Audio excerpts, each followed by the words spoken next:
Oi, gente!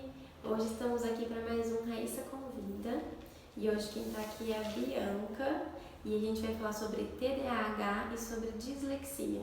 Como muitas de vocês já sabem, a Manu foi diagnosticada com dislexia e eu quis trazer esse assunto aqui para vocês. Eu abri uma caixa de perguntas e a gente vai tirar algumas dúvidas, né? Fala um pouquinho sobre você, Bianca. Meu nome é Bianca Zampar, eu sou psicopedagoga e pedagoga. Me formei na UEL, eu sou professora de educação infantil e atuo na clínica também. Agora a gente vai falar um pouquinho sobre as dúvidas que teve, né, a maioria, e a gente fez as perguntas aqui, a gente vai começar a falar. E para começar, óbvio, né, o que é o TDAH e o que é a dislexia? O TDAH, então, é o transtorno de déficit de atenção e hiperatividade. Ele pode ter um componente mais de atenção, que é comum em casos mais em meninas, e um componente de atenção e hiperatividade, que é comum mais o caso em meninos.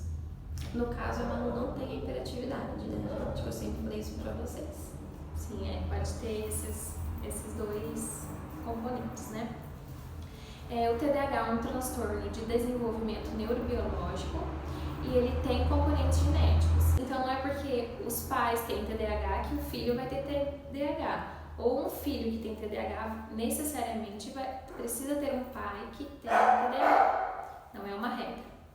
A dislexia é um transtorno de leitura e escrita, mas ela é uma dificuldade que as crianças têm desproporcional aos outros componentes cognitivos. Então, por exemplo, é desproporcional à idade, a série que ela está, a inteligência.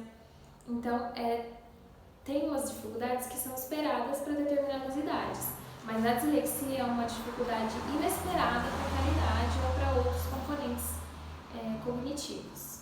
A dislexia também tem componentes genéticos, mas diferente do TDAH, a dislexia, quando tem essa dúvida, é importante que faça uma investigação na familiar para ver se tem algum outro parentesco, algum outro parente que tenha dislexia. Bom, gente, no caso da Manu, a gente acha que não tem nenhum fator genético, né? Mas a gente tem que investigar sobre. A Manu ela tem muita dificuldade, tanto na escrita quanto na leitura. Tem vários casos, né? Tem criança que tem mais dificuldade na leitura, mais na escrita. A Manu tem nos dois, no caso. A gente vai falar sobre os sintomas do TDAH e os sintomas da dislexia. Muitas mães têm dúvidas, né? Acha que os filhos têm, mas não sabe como diagnosticar, né? Qual é o sintoma? Sim. Bom, os principais sintomas do TDAH são desatenção, impulsividade, hiperatividade e disfunção executiva. Aí eu vou falar um pouquinho de como isso se manifesta nas crianças. As crianças podem ter dificuldade de prestar atenção ou se manter concentrado por muito tempo. Elas podem ter dificuldade em organizar os materiais, em manter uma mesa organizada. Elas tendem a derrubar as coisas. Elas se distraem facilmente. Tá fazendo uma coisa aqui, de repente já começa a fazer outra. Passou uma mosquinha na frente, né? Sim. Já era. Sim. Ou também um hiperfoco. Elas se concentram numa brincadeira e fica ali, esquece o mundo, esquece que tinha que buscar alguma coisa, esquece que deixou alguém ali esperando, esquece Ela não do consegue mundo. memorizar também as coisas, assim, né? Tipo, se você Sim. falar, né? Demora pra memorizar, porque a Manu, se você falar assim pra ela, Manu, vai ali, pega o tênis, a meia e uma blusa. Ela volta e fala, mãe, o que você falou mesmo? Tipo, ela lembra só de um item que eu falei pra ela. É por causa dessa dificuldade mesmo em realizar as tarefas, as atividades propostas, que é a disfunção executiva. Dificuldade de realizar o que foi pedido. Então também tem esse sintoma de hiperatividade, o movimento, a fala, assim, demais, fora do comum. Não consegue ficar sentada no lugar quando se espera que fique no lugar, né? Principalmente em sala de aula. Sintomas também, eles podem... A pessoa pergunta alguma coisa e eles não conseguem esperar para responder, já vai respondendo antes da pessoa terminar. Ou se intromete na conversa, no que os outros estão falando. Então, às vezes, nem é falta de educação, né? Não, é porque é uma ansiedade, uma impulsão. Não tem esse controle ainda, né? E também pode ocorrer disfunção repentina e não conseguir acompanhar as mudanças de humor. Bom, então agora vamos falar sobre os sintomas da dislexia. A principal dificuldade que a criança apresenta é a consciência fonológica. Então, ela tem a dificuldade em decodificar as letras e os sons. Saber que a nossa língua é dividida em grafemas, que são as unidades de escrita, e em fonemas, que são as unidades de som. Então, quando ela vai ler ou escrever, isso confunde na cabeça e embaralha, e elas não conseguem fazer essa decodificação, essa conversão da letra com o som. Então, a leitura tem de ser uma leitura lenta, uma leitura difícil de ser feita, não é uma leitura eficaz. E na escrita, tende a trocar as letras, inverter a ordem. A Manu troca muitas letras, bastante. Até na ortografia também, troca os acentos, troca até hoje, ela escreve mãe, ela não coloca o tio, ela coloca o acento. Sim. E todo dia ela faz muita cartinha pra mim. Eu falo, filha, eu sempre falo, não é esse acento. Mas toda vez ela coloca de novo. Ela fala, mãe, eu esqueço. Também a memória também é afetada, né?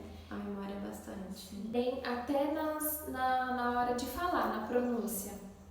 Às vezes tem problemas de pronúncia, troca de falas, ou esquece alguma palavra, vai nomear um objeto, esquece o nome daquele objeto, também pode acontecer ela isso. Faz muito isso. Tanto que foi uma das coisas que fez eu saber que ela tinha alguma coisa, né? Porque olha, antes, quando eu era mais nova, era pior, né? Assim, ela trocava muitas coisas, muitas palavras. E hoje em dia ainda ela troca algumas. Exemplo, lágrima, ela fala milagre. Ela troca muitas palavras. E eu tenho que falar, filha, não é isso. Ela não consegue falar apurada. Mãe, eu tô apurada. Ela sempre fala, mãe, eu tô acurada. Então ela troca muitas palavrinhas, muitas vezes. Bom, agora a gente vai falar como é feita a avaliação, né? Se você viu que seus filhos, sua filha tem esses sintomas, o que você deve fazer, o que deve ser feito? Eu tinha muito essa dúvida também, fiquei muito perdida no começo. Bom, a avaliação não é uma coisa que acontece rápido. O ideal é que se faça uma avaliação multiprofissional, com vários profissionais, psicólogos, fonoaudiólogos, médico, pediatra, né, o neuropediatra, psicopedagogo, envolver o máximo de profissionais possível, porque não é uma coisa rápida, não. Você não vai ver a criança hoje e já vai diagnosticar ou já vai dar um laudo para ela. Bastante. Sim. E são vários profissionais envolvidos, né? Cada um tem que fazer a sua avaliação, né? Para chegar fazer a sua parte. Então, por exemplo, a avaliação psicopedagógica são várias sessões em que a gente faz testes por meio de jogos, atividades, com diversas metodologias, para procurar qual é a verdadeira defasagem da criança. Agora a gente vai falar qual o tratamento. Se precisa de medicação, sim ou não. A Manu ainda não é medicada, no caso, né? E também não é de imediato a medicação, né? Não. Bom, só uma curiosidade antes. É legal saber que nenhum exame comprova o diagnóstico, comprova o transtorno. Então, exame de sangue, eletro, ressonância, não é preciso fazer nenhum desses exames para comprovar. O que acontece é que às vezes os outros profissionais pedem os exames para confirmar alguma outra dúvida ou o surgimento de algum outro transtorno, alguma outra coisa, mas nenhum dos dois precisa. O tratamento, com o uso de medicamentos, nenhum tratamento medicamentoso sozinho vai funcionar, vai ser solução. Então, se tiver o uso de medicamento junto, com a terapia, com a psicopedagogia, com o acompanhamento médico, uma junção de coisas, toda essa equipe multiprofissional, aí sim vai ter um verdadeiro efeito. Então, o tratamento é feito multiprofissional e o psicopedagogo, como que ele pode contribuir? Geralmente, depois que a gente faz a avaliação, a gente elabora um plano de intervenção específico para a criança, com atividades, com jogos, com todo o universo lúdico, para fazer com que a gente facilite o processo de aprendizagem, para que a gente possa evoluir no processo de aprendizagem. Os psicólogos, como eles podem contribuir? Contribuir a criança a lidar com esse sentimento, com as emoções, com os medos, as frustrações, com a autoestima. Que é bem difícil. Conforme a criança for crescendo, ela vai vendo que as pessoas estão ali e ela tá aqui, né? Sim. No desenvolvimento. Então isso vai afetando mesmo. Precisa de um acompanhamento psicológico. Sim. Tem que ter também um cuidado de não rotular a criança. Ela tem isso, então por isso que ela não vai poder fazer determinada coisa. Exato. Eu nem fico falando muito na frente dela sobre esse assunto, eu nem gosto. Ou também porque senão a criança pode pegar aquilo para ela como uma forma de proteção. Ela vai colocar a culpa nisso pra tudo, né? Tudo. Eu tenho muito medo disso, então eu nem falo sobre isso na frente da Manu. Ela vai falar, eu não vou poder fazer isso porque eu tenho isso, então vai ser uma maneira de proteção. Claro que ela precisa entender essa condição que ela tem, mas não como forma de proteção ou como um rótulo na vida dela, né? Os fonoaudiólogos também podem contribuir muito, tanto na audição, na fala, né? E no acompanhamento psicológico também, todo esse multiprofissionalismo. Os médicos podem contribuir também com a evolução do transtorno e na prevenção de comorbidades, para não ter outros transtornos simultaneamente, né? A escola também pode contribuir tendo estratégias para facilitar a aprendizagem. Por exemplo, no caso do TDAH, a professora deixar uma sala mais limpa, sem muitas distrações. No caso da dislexia, a professora está mais presente, acompanhar mais a criança de perto. Isso é muito importante, faz toda a diferença, gente, é a escola. Porque eu passei por muitas escolas com a Manu e parecia que ninguém se adaptava, sabe? Ninguém tinha uma atenção especial. E foi agora que a Manu tá na escola maestral, que vai fazer o 2º ano que ela tá lá.